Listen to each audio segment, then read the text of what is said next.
Hello everyone, we have here a question that we need to answer. The question says, which of the following best defines breeding value? But before we flash yung mga choices, let's define first or i-recall muna natin ano nga ba yung breeding value. Kasi before natin masugutan ng isang question, kailangan maintindihan natin ano yung tanong. So we have to comprehend. So breeding value, yun yung tinatawag natin na additive genetic value. Okay? So this is also called additive genetic value. Ang additive genetic value, this is the sum of the average effects of genes that get inherited. So ito yung typical na definition ng breeding value or additive genetic value. Pero sometimes, hindi lahat ng mga definitions na nakasulat sa reviewers ninyo or doon sa PowerPoint presentations na nare-receive ninyo ay direktang na ilalagay sa exam as choices. Okay? So, usually you are given different structure of sentences or phrases para to test or to assess your understanding nung concept na yon. Okay, so ito na yung mga choices natin. Is it letter A, dominant gene effect only? Is it letter B, value of the animal's phenotype? Letter C, total genetic makeup of an animal? D, portion of the genotype passed to offspring. So kung alam natin, yung definition pa lang ng breeding value. So halimbawa ito yung nasa handout ninyo. Breeding value or ito yung na-review ninyo. Breeding value is the sum of the average effects of genes that get inherited. Ang keyword natin, inherited. So kung alam ninyo itong definition niya, o halimbawa na-memorize ninyo or ito yung naalala ninyong definition ng breeding value, ang keyword ninyo dito ay yung get inherited. Tapos, piliin nyo ngayon alin sa mga choices yung may synonym ng get inherited. Okay? So, ang tamang sagot dito, if we base it from the definition of breeding value or your understanding ng breeding value or additive genetic value, ang merong word lang related to get inherited here is letter D, passed to offspring. Di ba? So, letter D is the correct answer. Kung alam mo yung definition. Pero, let's answer na may process, no? Pag sinabi nating may process, kailangan intindihin natin din yung mga choices. Ano ba ang ibig sabihin ng letter A, letter B, letter C? Bakit hindi sila yung tamang sagot? Okay? So, i-review natin. Ang dominant gene effect only, sabi niyo yung letter A, dominant gene effect. Ang dominant gene is, di ba, ang gene ay unit of heredity. Tapos, yung gene may alternative version na tinatawag nating allele.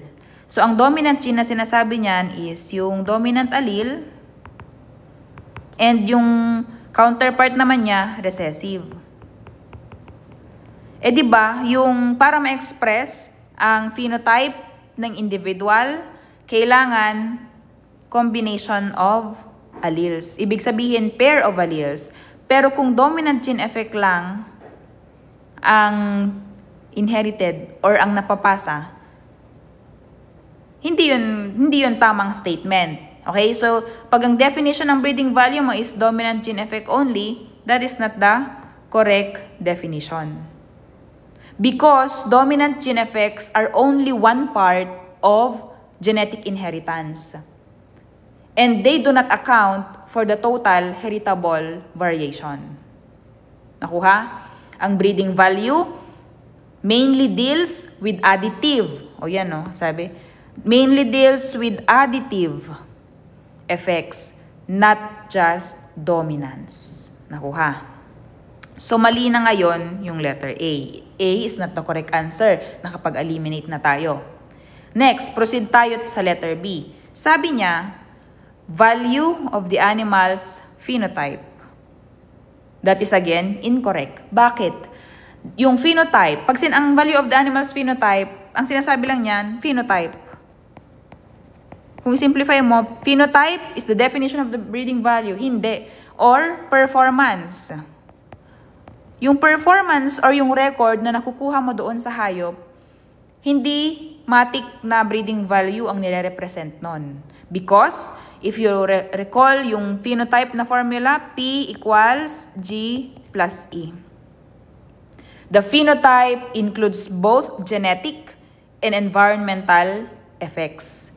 Ibig sabihin, the genetic or the genotype and the environment are factors to influence the value of the phenotype. Naku ha. And kung babalikan natin ang definition ng breeding value, yung component lang daw na inherited. Pero dito sa formula, the only thing that is inherited is letter G na component. Naku ha. So, letter B is not the correct answer. Letter C. Letter C, sabi niya, total genetic makeup of an animal.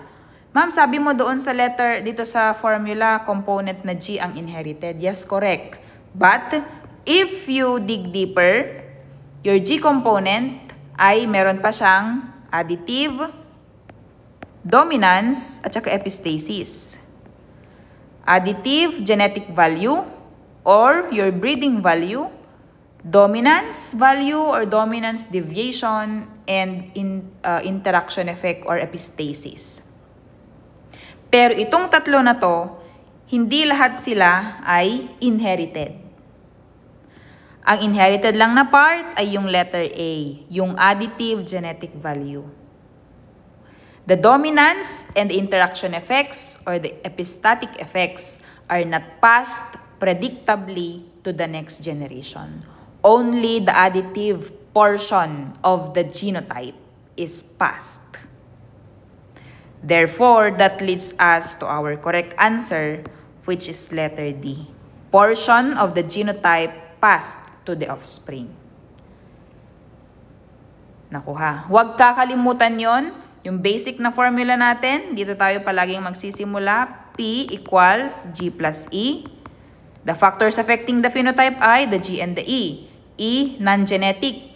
Yan yung mga management practices natin. Yung G naman, yan yung heritable component, but there is a big however there. However, if you subdivide the G, you have the A, the D, and the I. Again, A is the additive component or the additive value, additive genetic value, breeding value, which is the inherited na part or inherited na component, and your dominance and epistasis that are not inherited.